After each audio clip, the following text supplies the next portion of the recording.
Good afternoon, my students. How's everybody doing? Today we're going to do the YouTube API, which I'm really excited about. We started the YouTube API before, if you remember. I had the slides for it. In fact, let me just throw that up for you guys. Give me 1 second. The previous ones. I have the new slides for you as well on modules, the one we're going to do today. But if just as a precaution, if you haven't set up your YouTube API slides. Where do I have it? I have it. Lecture key. Yes. Let me show you guys this one real quick.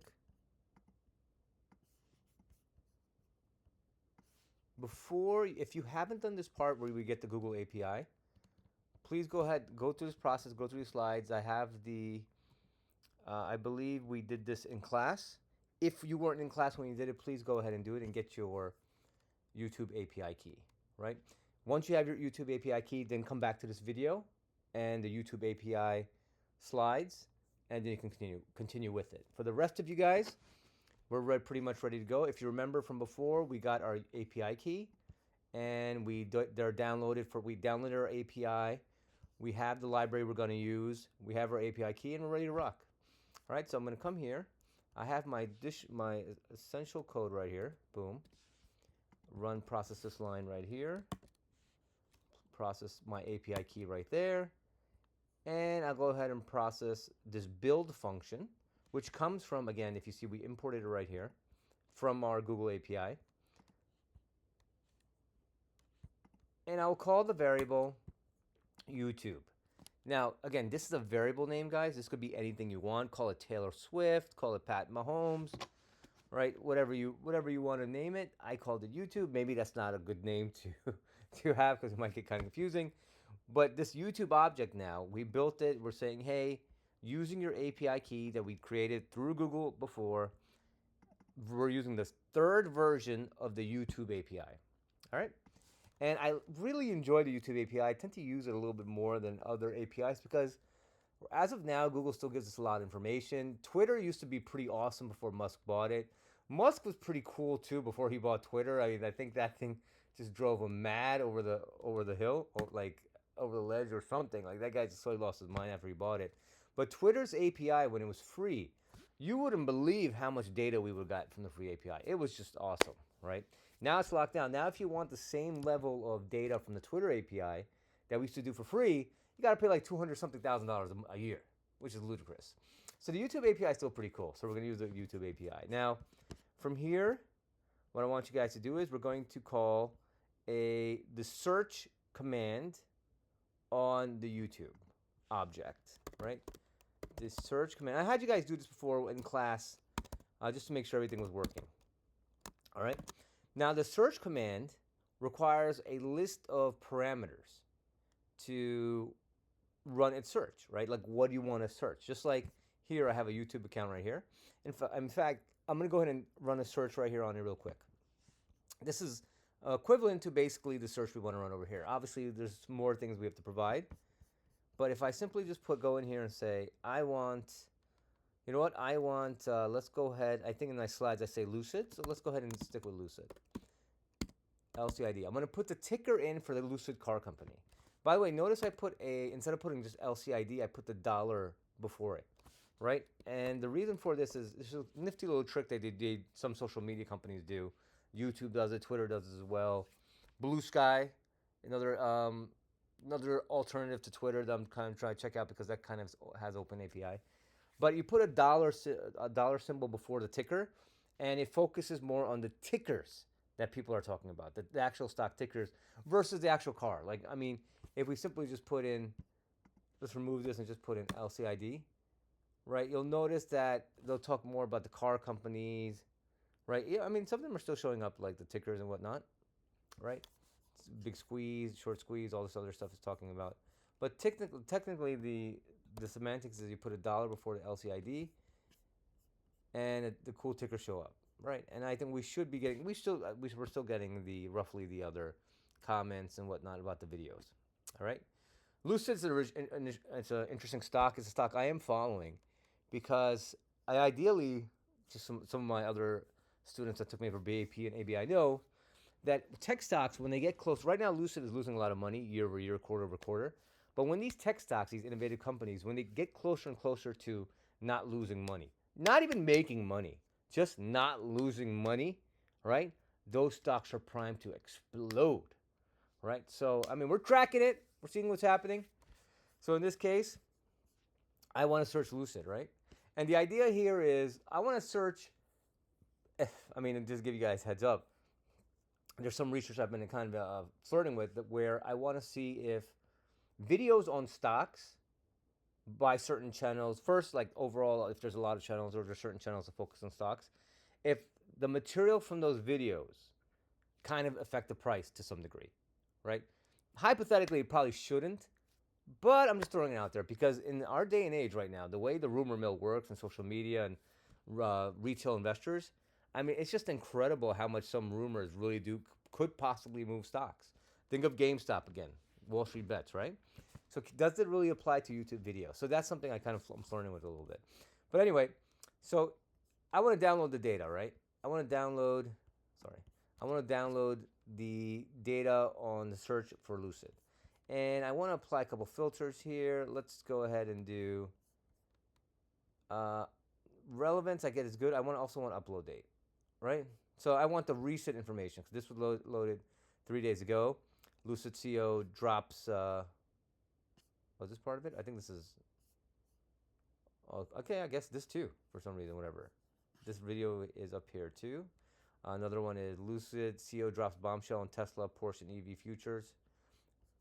Lucid, see the dollar symbol, stocks rebound explained. I don't know what the bombshell is.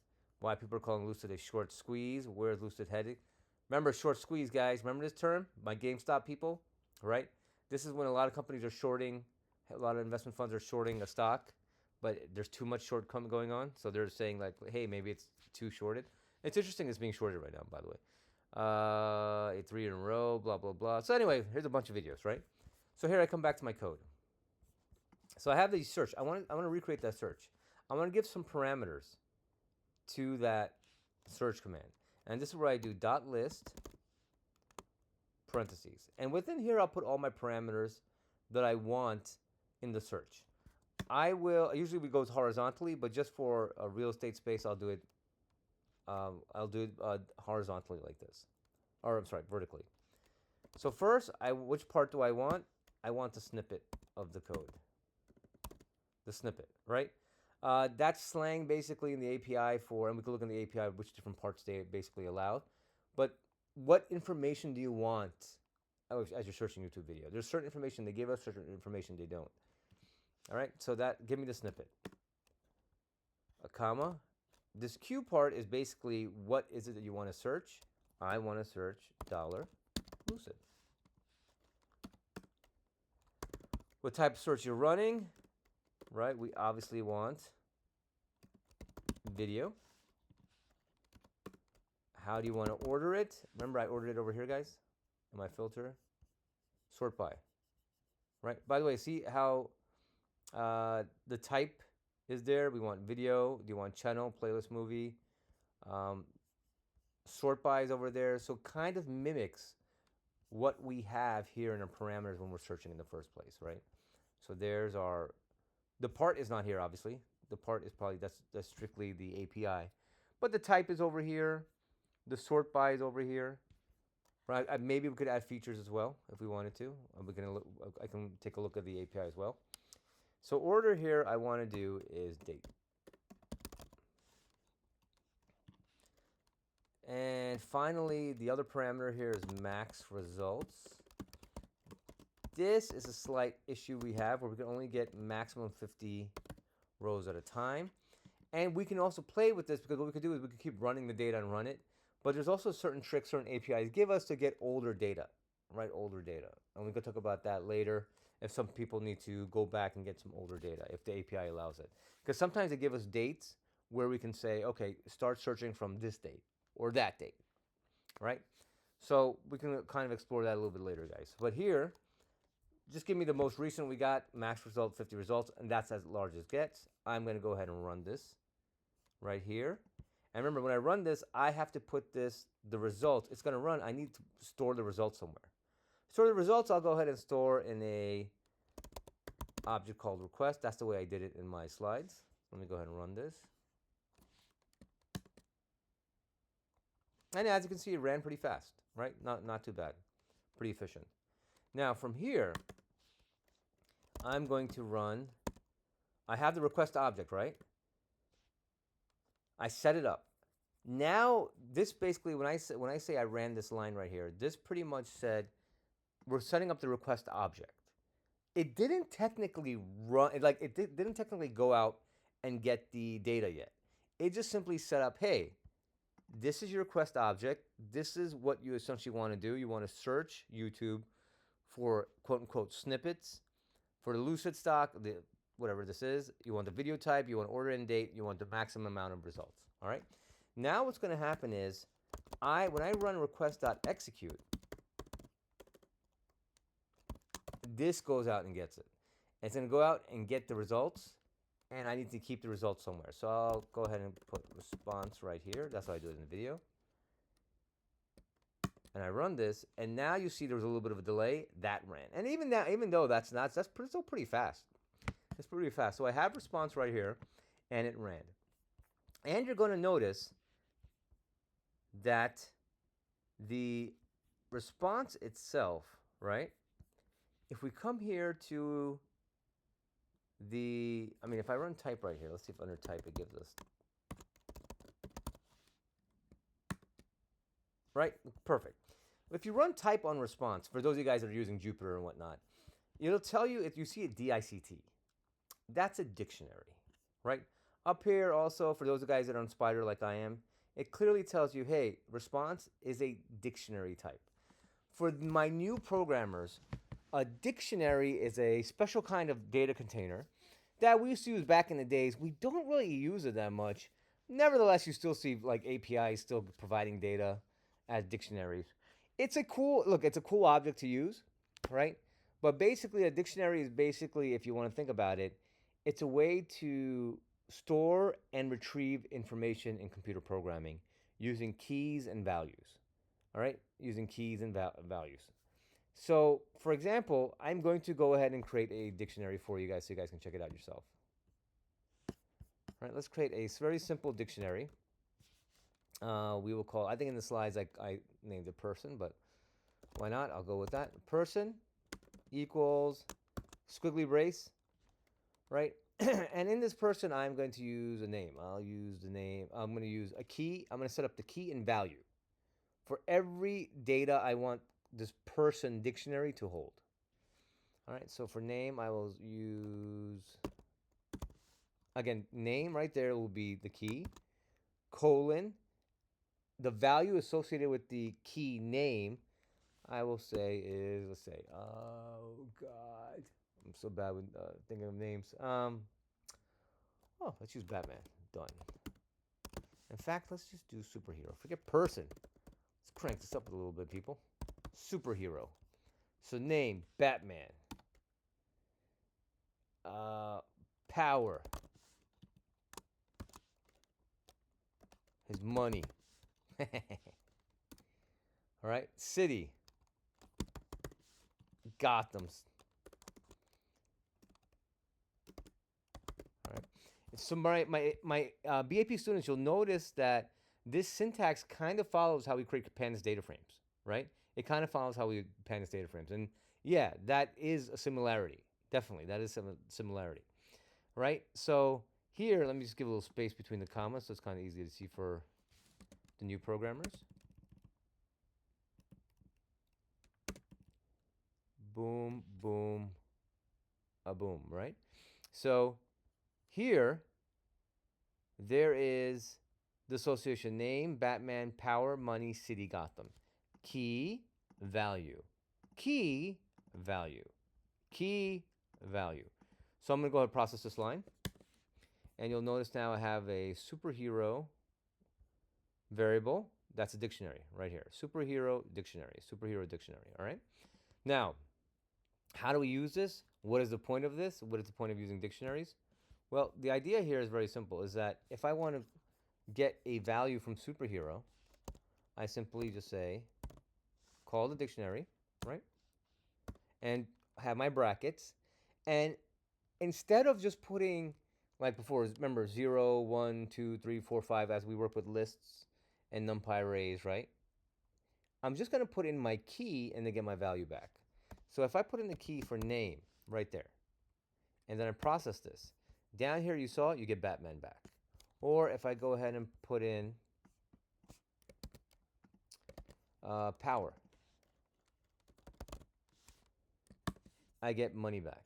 Or I put in city, right? I put Gotham back.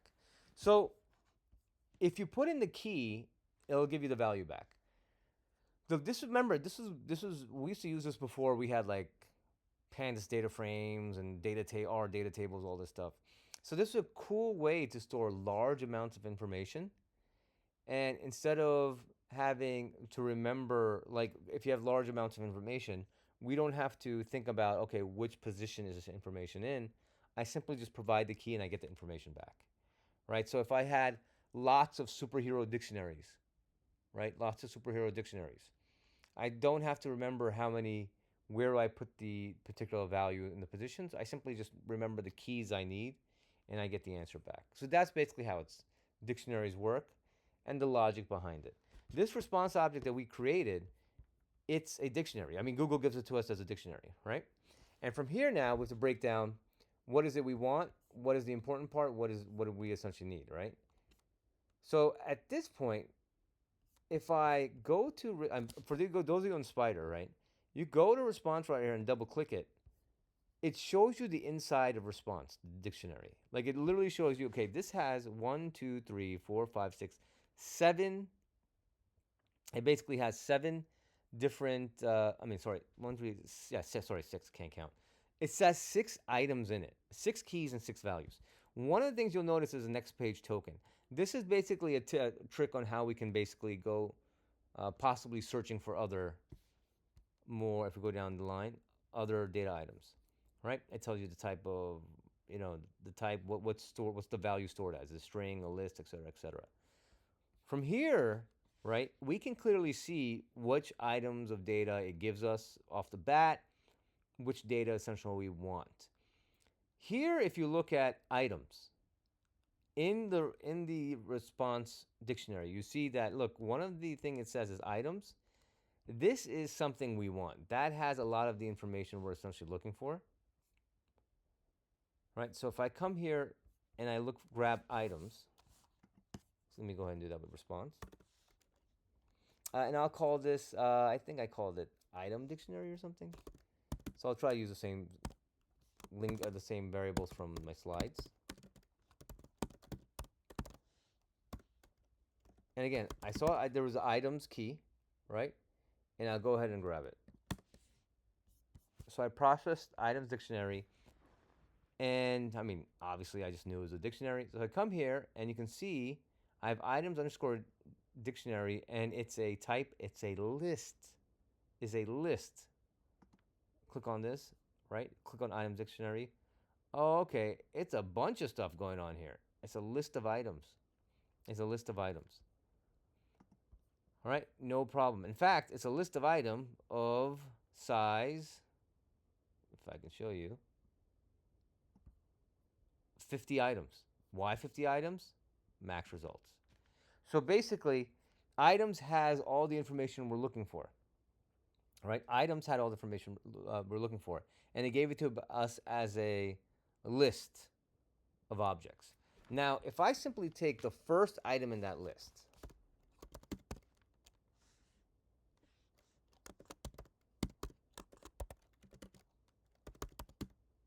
remember, guys, in Python, just like every other programming language except for R, the first item is 0. So I do right here, bracket 0, right? This now right here, I'm taking the first item in my item dictionary list and I'm placing it in this variable called items underscore dict underscore dict underscore 1, right? I come here and now you can see clearly this is a dictionary as well. Let's click on it. All right, this has 4 items in it, 4 keys. One of them is ID, right? For, I think it's basically defining what kind of video you're getting. Also, it probably has a unique ID associated with it. E tag. I'm not really sure what the E tag does. Kind is a search result. And snippet. Remember? Remember right here, we said, give me which part you're looking for. Snippet. Snippet. Right? Which is also a dictionary. So if I call snippet, remember, items DICT underscore number 1 is a dictionary. If I call snippet, it's going to give me another dictionary. So yeah, here we go. The YouTube API gives you nested dictionaries pretty much, right? They love their dictionary within their dictionary within their dictionary.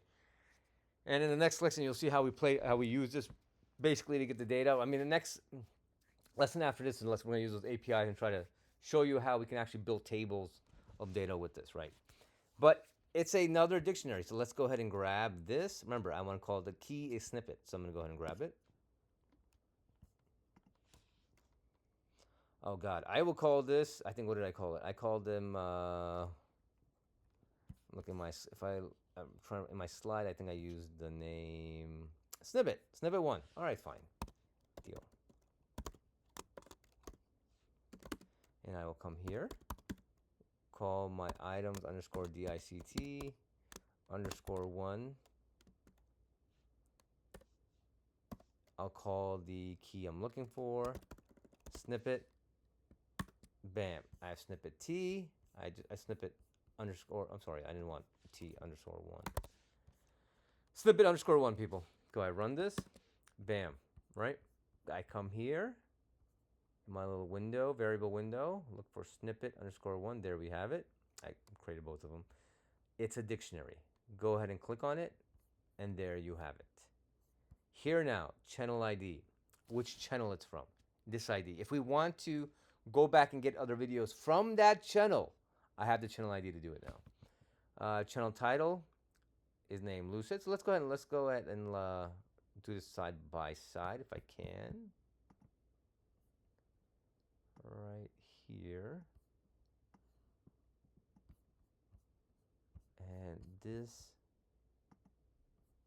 let's compare what we're looking at here to this.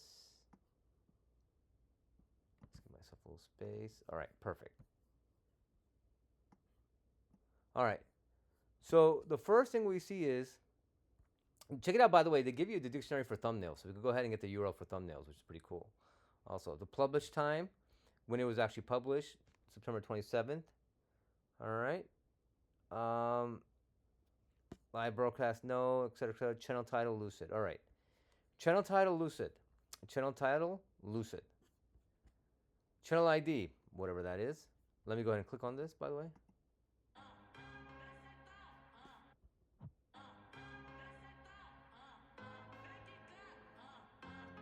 Yeah, whatever the heck that is, guys.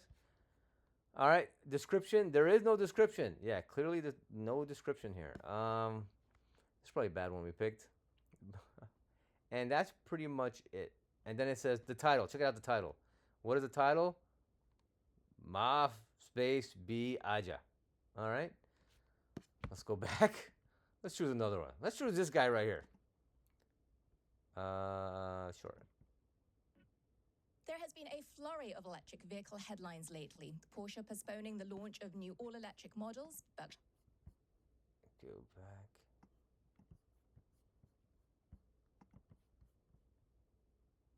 I've seen plenty of power banks over my 15 years of reviewing tech, but so this I'm Ridge basically one trying to get became the a favorite. So this, a 10,000 mil. There has been a flurry of electric vehicle headlines lately. Porsche postponing the launch. Boom. All right, this is what I basically want. All right, guys.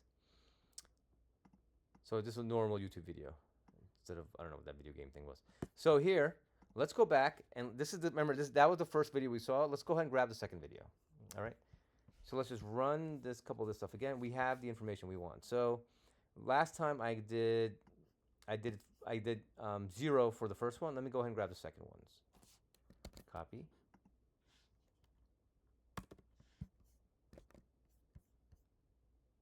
And let's go ahead and do items 1 for the second one.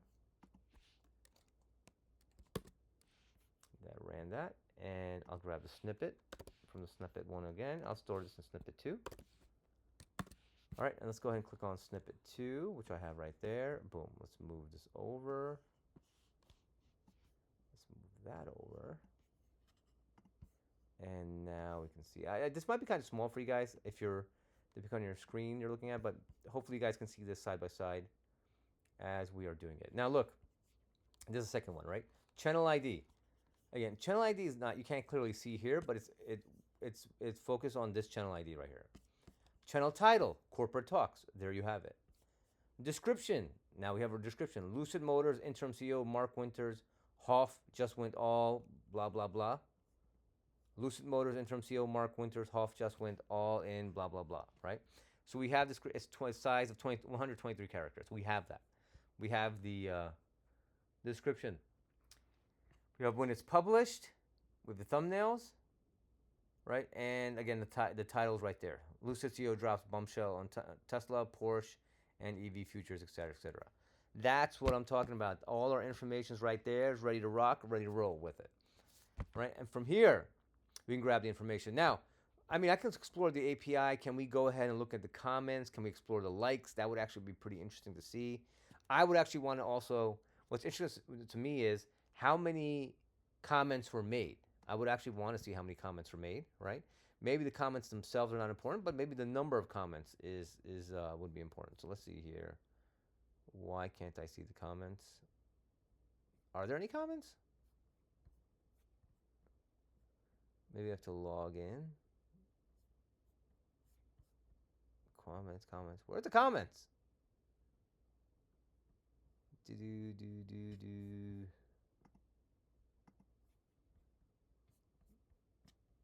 Okay, this thing doesn't have any comments? Oh, here we go. Click on that. No.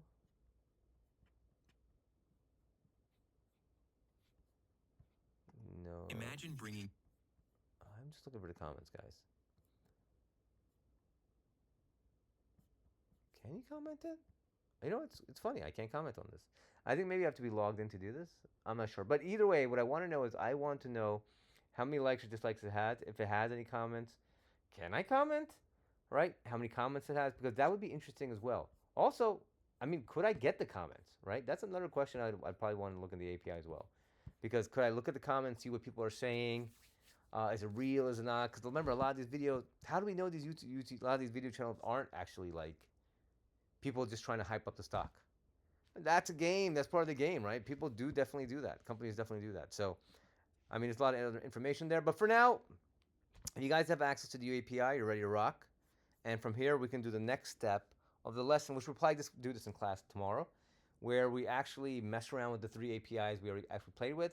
Let's go ahead and create our data containers. Let's create our data frames. And for those of you that are slightly more advanced, for my new programmers, you can try the second one. I mean, the first one is we're gonna create a pandas table. Data table. I mean, pandas tables are essentially how you use Python when we use data tables of information. The second one I wanted to show my more advanced students are the Duck database, how you can set up the database in Python as well. But my new programmers, we can try that tomorrow as well. Again, don't be worried if you don't understand the programming. I'm here to hold your hand. Whatever, it's more about makes more sense for the data you guys are working with and how to store it and how you want to use it, okay? So maybe pandas tables nor Duck database is the right answer, but we'll find the right answer depending on the data you want. Remember, focus on the data you are going to use for now. Even if it's not perfect, even if you have no idea how to monetize it, we'll get there. It is perfectly natural. We choose data right now, and then we'll dump it all and grab another data. It's fine. It's programming. It's no sweat. We can do that, right? We have the power. Don't think you're losing any time or something along those lines. All right? Cool. All right, guys.